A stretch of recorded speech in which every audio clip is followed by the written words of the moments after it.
Você não tem problema de foco. Espera. Antes de discordar, ouve isso. Você consegue passar horas assistindo uma série. Consegue ficar meia hora rolando o feed sem perceber o tempo. Consegue mergulhar numa conversa que te interessa até o celular morrer na mão. Então não é falta de foco. É que o seu foco só aparece quando ele quer. E o problema é que o que você precisa construir não tem a mesma dose de dopamina instantânea que a série, o feed e a conversa têm. Esse é o nó real.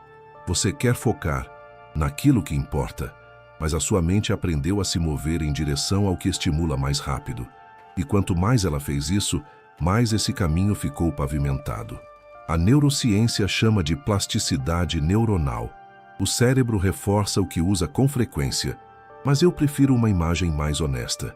Pensa num campo aberto, com uma trilha que foi pisada tantas vezes que virou estrada. Sempre que você vai caminhar, os pés vão para a estrada. Não por escolha deliberada, só porque a estrada está lá, clara, fácil, sem esforço. O problema não é fraqueza, é que você passou anos pavimentando a estrada errada. E agora, quando você tenta abrir uma nova trilha no meio do campo, fica difícil. O mato resiste, o terreno é irregular, os pés tropeçam. E aí, você interpreta esse tropeço como incapacidade, como se fosse sinal de que foco não é para você. Mas o tropeço é parte do processo de abrir uma nova estrada. Agora, eu preciso ser direto contigo sobre uma coisa que a maioria dos vídeos sobre produtividade nunca fala. Foco não é ausência de distração. Foco é o que surge depois que você aprende a ficar com o desconforto. Deixa eu te explicar. Quando você tenta trabalhar numa tarefa importante e a mente começa a divagar, o instinto é lutar contra isso, forçar a concentração, xingar a si mesmo, abrir uma outra aba para só checar rapidinho e voltar depois. Mas esse instinto é exatamente o que está destruindo a sua capacidade de focar no longo prazo. Porque toda vez que você foge do desconforto inicial de uma tarefa difícil, você ensina ao seu cérebro uma coisa: desconforto é sinal para escapar. E aí, a próxima vez que a tarefa aparecer, o desconforto vai ser ainda mais intenso, mais cedo, mais convincente. Você não está falhando em focar. Você está obedecendo um condicionamento que você mesmo criou. E agora a pergunta que muda tudo: o que acontece se, ao invés de fugir do desconforto, você simplesmente fica com ele? Não resolve, não recompensa, só fica. Isso é o que os pesquisadores chamam de tolerância ao afeto negativo, a capacidade de suportar uma emoção desconfortável sem agir para eliminá-la. E essa capacidade, quando treinada, é literalmente a fundação do foco profundo. William James, o pai da psicologia americana, disse algo que ficou gravado em mim: a arte de ser sábio é a arte de saber o que ignorar. Ele escreveu isso no século XIX, mas o diagnóstico nunca foi tão preciso quanto hoje, porque vivemos num tempo em que ignorar ficou exponencialmente mais difícil. Cada dispositivo que você carrega no bolso foi desenhado por equipes inteiras de engenheiros especializados em sequestrar a sua atenção. E eles são muito bons no que fazem. Você está competindo com bilhões de dólares de investimento em engenharia de persuasão. E mesmo assim, você se culpa por se distrair. Precisa parar com isso. Não porque a culpa seja errada, mas porque a culpa está apontando para o lugar errado. A culpa diz: você é fraco. A verdade diz: você nunca treinou. E essas são duas afirmações completamente diferentes, com consequências completamente diferentes. Um atleta que nunca correu e tenta uma maratona vai desistir no quilômetro 3. Isso não é fraqueza de caráter, é ausência de condicionamento. A diferença entre ele e o atleta que termina a maratona não é força de vontade.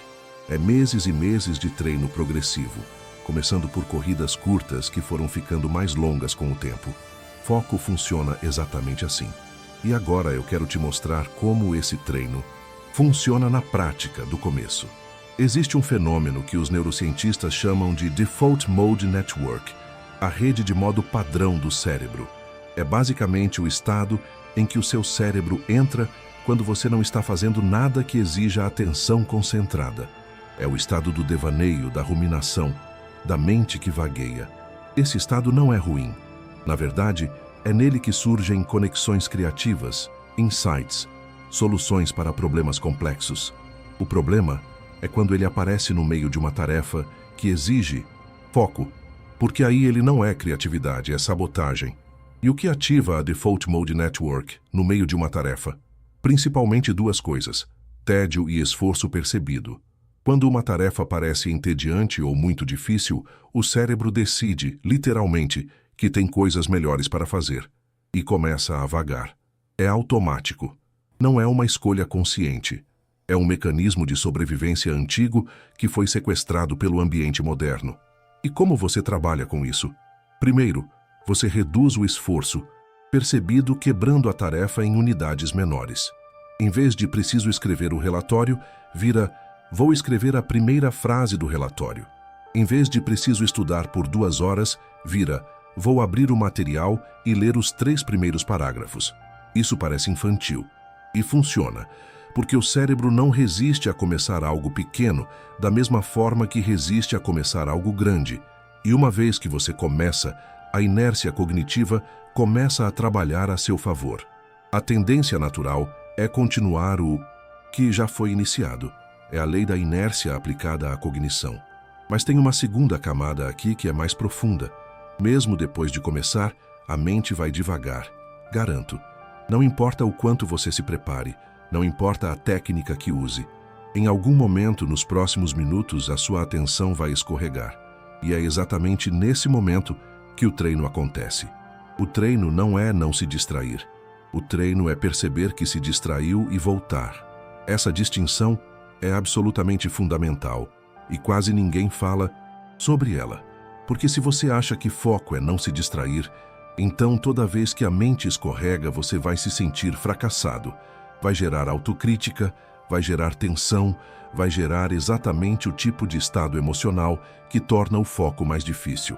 Mas se você entende que foco é o processo de perceber e voltar, então cada distração se torna um momento de treino. Um momento em que você exercita o músculo. Pensa num monge tibetano em meditação. Ele não senta na posição de lótus e a mente para. A mente divaga o tempo todo mesmo nele. O que ele treinou durante anos não foi parar a mente, foi perceber quando ela foi e trazê-la de volta. Com gentileza, sem drama, sem julgamento. E esse retorno suave, repetido centenas de vezes por sessão, é o que forja a capacidade de atenção. Você não precisa meditar, mas o mecanismo é o mesmo. Toda vez que você está trabalhando, a mente vai.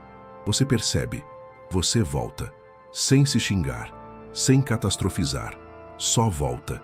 Isso, repetido dia após dia, semana após semana, começa a mudar a arquitetura do seu cérebro. Literalmente. Estudos de neuroimagem mostram que pessoas que praticam esse tipo de atenção intencional desenvolvem maior densidade de matéria cinzenta no córtex pré-frontal, a região responsável pelo controle executivo, tomada de decisão e regulação emocional. Você está construindo um cérebro diferente. Mas agora eu quero falar sobre algo que ninguém te conta e que pode estar sabotando o seu foco mesmo quando você faz tudo certo. Existe um estado que eu chamo de foco ansioso. É quando você está sentado na frente da tarefa, a mente não está vagando, mas há uma tensão constante, um estado de vigilância, uma sensação de que você precisa render mais, precisa ir mais rápido, precisa não desperdiçar esse tempo. Esse estado parece produtivo, mas é um dos maiores inimigos do foco profundo, porque o foco ansioso ativa o sistema simpático, o modo luta ou fuga do sistema nervoso. E nesse estado, o córtex pré-frontal, aquele mesmo que você precisa para pensar com clareza, tem parte de seu funcionamento comprometido. É como tentar fazer uma cirurgia de precisão com a mão tremendo. O foco real, o foco que gera trabalho profundo, criativo, de alta qualidade, não vive no estado de tensão.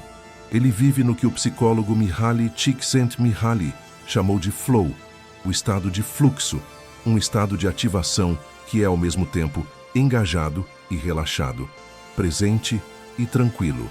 E esse estado não é capturado pela força, é construído por condições. Quais Condições? Primeiro desafio calibrado. O flow aparece quando a tarefa é difícil o suficiente para exigir atenção, mas não tão difícil que gere paralisia. Se for fácil demais, o tédio aparece. Se for difícil demais, a ansiedade aparece. Você precisa encontrar o ponto de calibração certo. Segundo, objetivo claro. Você não entra em flow com uma tarefa vaga como trabalhar no projeto. O cérebro precisa saber exatamente o que está fazendo. Escrever a introdução do relatório de vendas do primeiro trimestre é um objetivo. Trabalhar no relatório é uma névoa. Terceiro, ausência de interrupções externas. Isso não é só sobre notificações no celular, é sobre o ambiente completo. Som, temperatura, iluminação, presença de outras pessoas. O cérebro leva aproximadamente 23 minutos para retornar ao estado de foco profundo após uma interrupção, dado documentado por pesquisadores da Universidade da Califórnia. Cada interrupção tem um custo muito maior do que parece. E quarto, esse é o mais negligenciado. Você precisa de recuperação real antes da sessão de foco. O cérebro não funciona em foco profundo por horas seguidas. Não é possível. As reservas de atenção são literalmente recursos neurológicos que se esgotam com o uso. E a única forma de recarregá-los é com descanso real. Não com scroll no Instagram que cria demandas cognitivas diferentes, mas com descanso real. Olhar para o horizonte, caminhar sem objetivo, ficar em silêncio. Antes de continuar, tudo o que você está aprendendo aqui só funciona se você executar. E executar é exatamente onde a maioria para. Criei um sistema chamado Protocolo Mente Indomável. 3 ferramentas que trabalham juntas. Um e-book que explica o porquê, um painel interativo que organiza o seu dia e um áudio de reprogramação que age onde o conhecimento não chega. Tudo por 67 €, link na descrição. Agora voltando ao conteúdo. Existe um personagem histórico que eu quero trazer aqui porque acho que ilustra melhor do que qualquer teoria o que estamos falando. Charles Darwin. Não o Darwin dos livros de biologia, não o Darwin da teoria da evolução. Quero falar do Darwin como profissional. Darwin tinha uma rotina de trabalho que parecia, para os padrões modernos, quase preguiçosa. Ele acordava cedo, caminhava por cerca de 40 minutos, trabalhava intensamente por 90 minutos, parava, lia cartas e respondia correspondências, almoçava, descansava, fazia outra caminhada longa, trabalhava por mais 1 hora ou 2, descansava de novo. Nunca trabalhou mais do que 4 horas por dia em trabalho criativo denso e escreveu A Origem das Espécies. Transformou completamente o entendimento da humanidade sobre a vida. 4 horas por dia. Isso não é preguiça. É a forma de trabalho mais inteligente que existe. Porque Darwin entendeu algo que a cultura moderna perdeu completamente. A qualidade da atenção importa infinitamente mais do que a quantidade de horas. 4 horas de foco real, profundo, calibrado, produzem mais do que 10 horas de foco ansioso e fragmentado.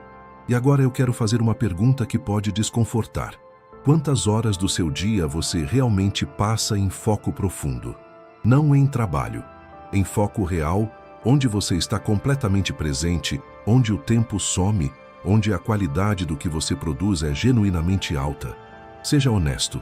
A maioria das pessoas, se for completamente honesta, vai dizer menos de 1 hora. Muitas vão dizer 0. Não é preguiça. É que nunca ninguém ensinou o que é foco real e como construí-lo. Você aprendeu a ser ocupado, não aprendeu a ser focado. E esses são 2 estados completamente diferentes, com resultados completamente diferentes. Ocupado produz movimento. Focado produz resultado. Ocupado exaure. Focado energiza. Ocupado cria a sensação de estar fazendo muito e chegando a lugar nenhum. Focado cria a sensação de que o trabalho tem peso, tem direção, tem sentido. Agora eu quero desmontar um mito que está destruindo silenciosamente a sua capacidade de foco. E esse mito é tão aceito, tão normalizado, que a maioria das pessoas não consegue sequer enxergá-lo como mito. O mito do multitasking. A ideia de que fazer várias coisas ao mesmo tempo é uma habilidade valiosa, um sinal de produtividade, algo a se orgulhar. A neurociência foi absolutamente impiedosa com esse mito. O cérebro humano não faz multitasking. O que ele faz é task switching, troca rápida entre tarefas. E cada vez que ele troca, paga um custo cognitivo. Precisa desengajar de uma tarefa, limpar, o buffer de trabalho, engajar na nova tarefa. Esse processo é chamado de switching cost, e ele se acumula ao longo do dia de forma assustadora. Uma pesquisa da Universidade de Stanford, com pessoas que se consideravam boas em multitasking, encontrou algo perturbador. Essas pessoas eram significativamente piores em filtrar informações irrelevantes, piores em organizar memórias de trabalho e piores em trocar de tarefa do que pessoas que raramente faziam multitasking. O multitasking não é uma habilidade que você desenvolve com prática. É uma armadilha que piora quanto mais você cai nela.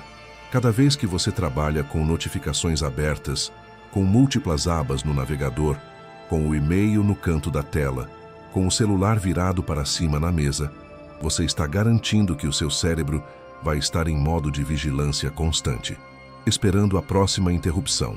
E esse estado de vigilância é incompatível com foco profundo. Isso tem um nome na neurociência: attention residue, resíduo de atenção. Quando você troca de tarefa, parte da sua atenção permanece na tarefa anterior, processando, ruminando, fechando loops. E enquanto esse resíduo está lá, sua capacidade cognitiva na nova tarefa está comprometida. Você nunca está completamente presente em nenhuma das tarefas. Está sempre parcialmente em todas elas. E aí você vai dormir exausto, com a sensação de ter trabalhado o dia inteiro. E na hora de avaliar o que realmente produziu, a lista é frustrante, porque você esteve ocupado, não focado.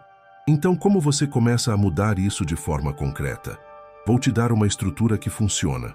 Não é minha criação. É o destilado de décadas de pesquisa em neurociência, psicologia cognitiva e ciência do desempenho. Primeira mudança: defina blocos de trabalho unitário. Um bloco, uma tarefa. 50 minutos. Timer. Nada mais aberto, nada mais visível. Um foco. Quando o timer tocar, para. Descansa por 10 minutos com algo que não exija atenção cognitiva.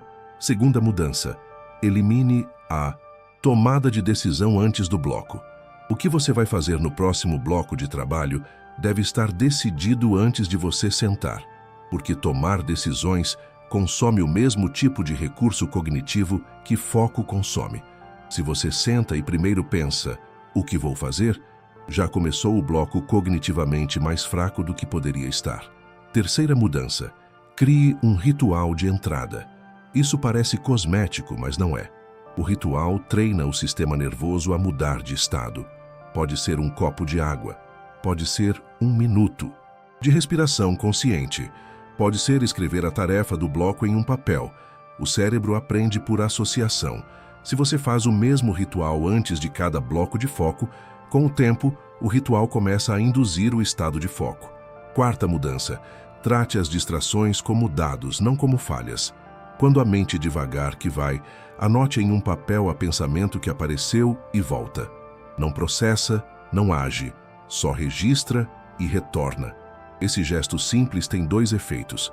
Remove a sensação de urgência do pensamento, intruso, porque agora está registrado, não vai ser perdido, e reafirma que você está no comando de para onde vai a atenção. Quinta mudança: meça qualidade, não quantidade. Ao final do dia, a pergunta não é quantas horas trabalhei, mas quantos blocos de foco real tive. Essa mudança de métrica muda completamente o que você otimiza. Mas agora eu preciso ir fundo em algo que todas essas técnicas ignoram, porque você pode aplicar tudo isso com perfeição técnica e ainda assim sentir que o foco escapa, que há algo maior resistindo, uma força mais profunda que desfaz tudo que você constrói durante o dia. E essa força tem um nome: é a identidade. Viktor Frankl, psiquiatra austríaco que sobreviveu a campos de concentração nazistas e fundou a logoterapia, observou algo nos campos que vai além de qualquer técnica de produtividade. Ele notou que as pessoas que sobreviviam psicologicamente ao horror não eram necessariamente as mais fortes fisicamente. Eram as que mantinham um senso interno de propósito e identidade que o ambiente externo não conseguia destruir. Frankl escreveu: entre o estímulo e a resposta há um espaço. Nesse espaço está o nosso poder de escolher. Na nossa resposta reside o nosso crescimento e a nossa liberdade. Esse espaço é o foco. Não o foco como técnica, o foco como identidade, como postura, como a forma que você escolhe existir no mundo. E agora, eu chego no ponto mais difícil desta conversa. Você não vai conseguir manter foco profundo de forma sustentável enquanto houver uma contradição entre o que você faz e quem você acredita que é. Se no fundo você acredita que é uma pessoa dispersa, que seu cérebro não funciona assim, que foco é para outras pessoas, para os disciplinados, para quem tem não sei o que você não tem, nenhuma técnica do mundo vai durar mais que alguns dias, porque o cérebro é uma máquina de coerência. Ele vai sabotar qualquer comportamento que contradiga a identidade que você tem de si mesmo. Isso não é fraqueza, é a forma que ele foi desenhado para funcionar. A identidade é a âncora que mantém você estável num mundo de informação caótica. E quando você tenta mudar um comportamento sem mudar a identidade, o comportamento dura enquanto a motivação durar. E a motivação inevitavelmente cai. Então a pergunta que muda tudo não é como me tornar mais focado. É quem é a pessoa focada que quero ser. Como essa pessoa se move no mundo. Como ela decide o que fazer com o tempo. Como ela responde quando a distração aparece. Porque quando você começa a construir ações a partir de uma identidade nova, cada ação reforça a identidade. E a identidade torna as próximas ações mais naturais. James Clear chama isso de Identity-Based Habits, hábitos baseados em identidade. E a diferença é sutil, mas profunda.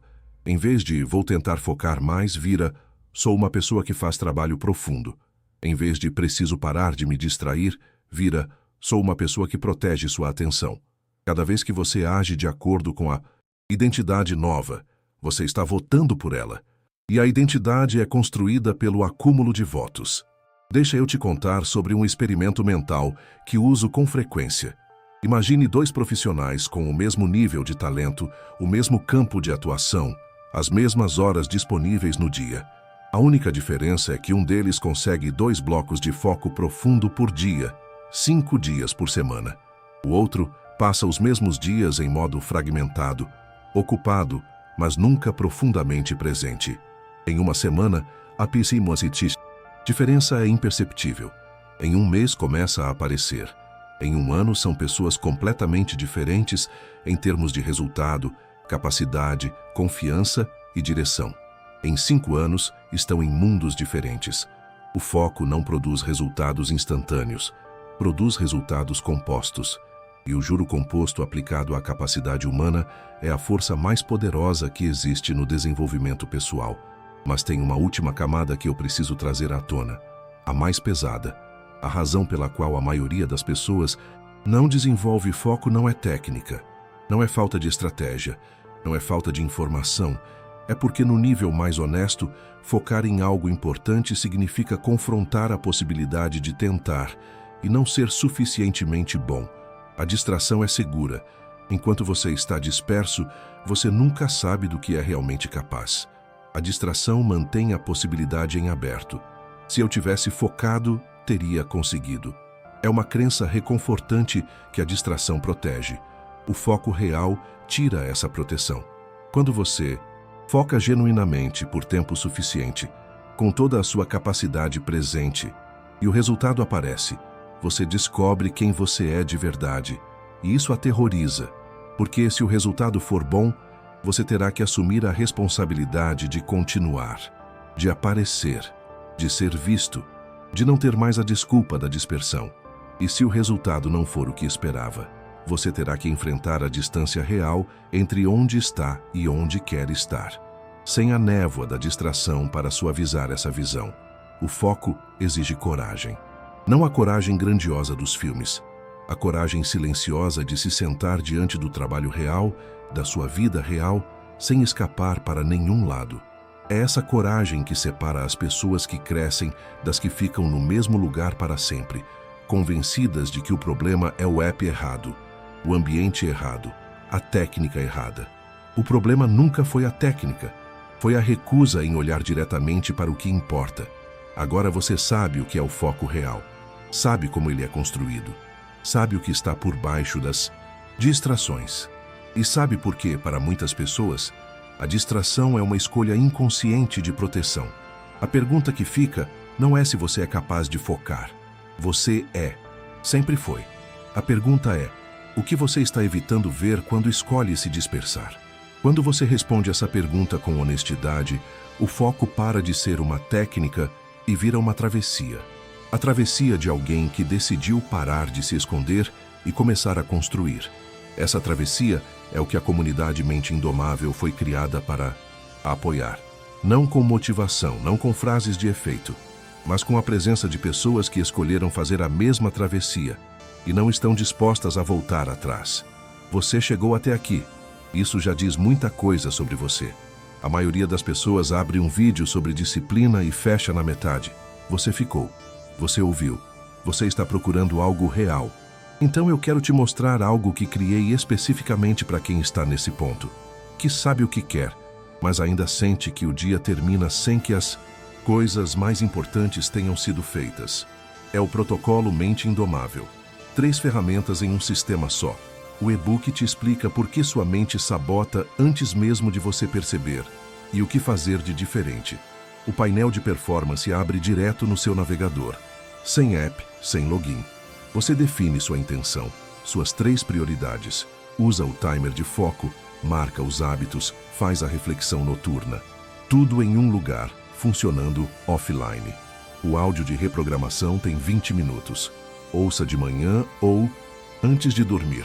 Age no subconsciente, onde os hábitos reais vivem. São 37 reais, uma vez, sem mensalidade. Link na descrição. Se você assistiu até aqui, esse protocolo é para você.